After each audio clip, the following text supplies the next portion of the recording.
श्रीरामांची म्हणजेच रामायणाची कथा सांगणाऱ्या उत्तम वक्त्यांपैकी एक लोमेश ऋषी म्हणून प्रसिद्ध होते. त्यांचे अंगावर खूप लव होती म्हणून त्यांना लोमेश हे नाव मिळाले. ते मोठे तपस्वी होते. त्यांना अमरत्वाचा वरही मिळाला होता असे मानले जाते. 100 वर्षापर्यंत त्यांनी रोज कमळाची फुले शंकरांना वाहून त्यांची पूजा केली होती. या त्यांच्या आराधनेने शंकर त्यांना प्रसन्न झाले होते व कल्पांतापर्यंत आयुष्य असेल असा वर दिला होता. हे नेहमी तीर्थाटन करीत असत. ते युधिष्ठिराप्रमाणेच मोठे धर्मात्मा होते. ते एकदा धर्मराज युधिष्ठिराबरोबर तीर्थयात्रेलाही गेले होते. त्यांनी धर्मराजाला सर्व तीर्थांची माहितीही सांगितली होती. त्यांनी दुर्दम राजाला 5 वेळी देवी भागवत सांगितले होते. त्यामुळे त्यांना एक पुत्रही झाला. यांनीच पिशाच योनीत पडलेल्या गंधर्वांना नर्मदा स्नान करण्यासाठी सांगितले व त्यांची पिशाच योनीतून मुक्तता केली. त्यांनी लोमेश संहिता, लोमेश रामायण असे ग्रंथ लिहिले आहेत. लोमेश ऋषी जेव्हा प्रवचन करीत असत किंवा रामकथा सांगत असत तेव्हा ते ऐकण्यासाठी सर्व श्रोते तिथे अगदी तन्मयतेने देहभान विसरून ते ऐकत असत. पण एकदा असे झाले की त्यांचे प्रवचन ऐकणारा एक श्रोता मात्र त्याच्या चंचल स्वभावामुळे स्वस्थ न बसता प्रवचनात सारखा व्यत्यय आणायला लागला. तो सतत मधून त्यांना प्रश्नही विचारू लागला. एकदा त्यांनी एक प्रश्न असा विचारला की महाराज, आपल्याला कधी भगवंताचे दर्शन झाले आहे का हो? तर लगेच थोड्या वेळाने विचारले की मग आम्हाला पण भगवंताचे दर्शन होईल का आणि त्यासाठी आम्हाला काय करावे लागेल? हे आणि अशा प्रकारचे वारंवार प्रश्न विचारण्यामुळे प्रवचनात व्यत्यय येत होता, खंडही पडत होता.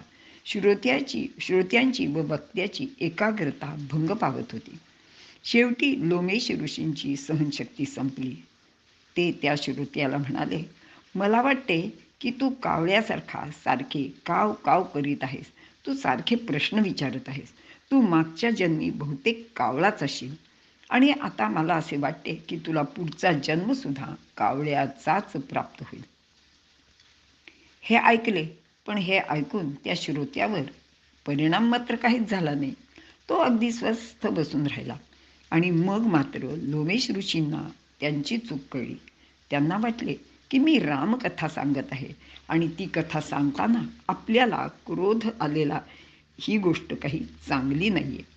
त्यामुळे त्यांना खूप वाईट वाटले. थोडा पश्चात्तापही झाला. त्यांनी त्या माणसाकडे पाहिले तर तो अगदी शांतपणे बसला होता. शाप ऐकून त्याने काहीच प्रतिक्रिया व्यक्त केली नाही. तेव्हा लोमेश ऋषींना फारच आश्चर्य वाटले. त्यांनी त्याला विचारले की अरे, मी तुला कावळा होशील असा शाप दिला. माझी वाणी असत्य होत नाही हे तुला माहीत आहे आणि हे ऐकूनही तुला काही वाटले नाही का?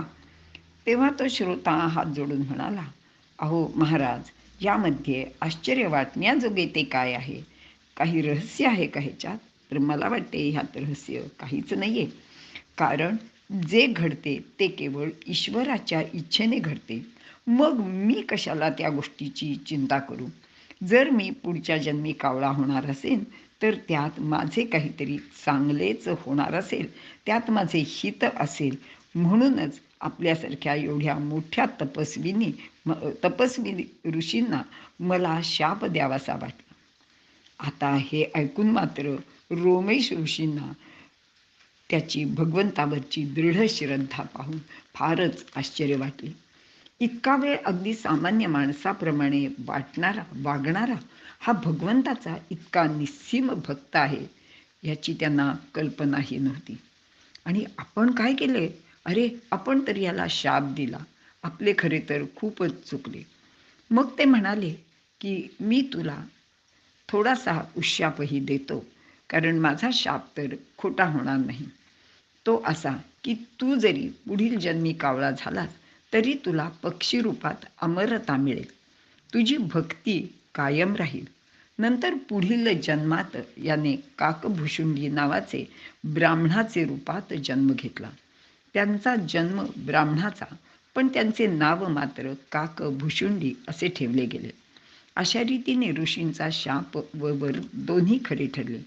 या काकभुशुंडीने गरुडाला रामकथा ऐकवली होती आणि असेही सांगतात की श्रीराम लहानपणी अंगणात खेळत असताना हे म्हणजे काकभुशुंडी कावळ्याचे रूपाने तेथे येऊन श्रीरामांचे रोज दर्शन घेत असत. तसेच ते अंगणात इकडे तिकडे उड्या मारून श्रीरामांचे मनही रिझवत असत. श्रीरामांना पण आपल्या या भक्ताला पाहून खूप आनंद होत असे.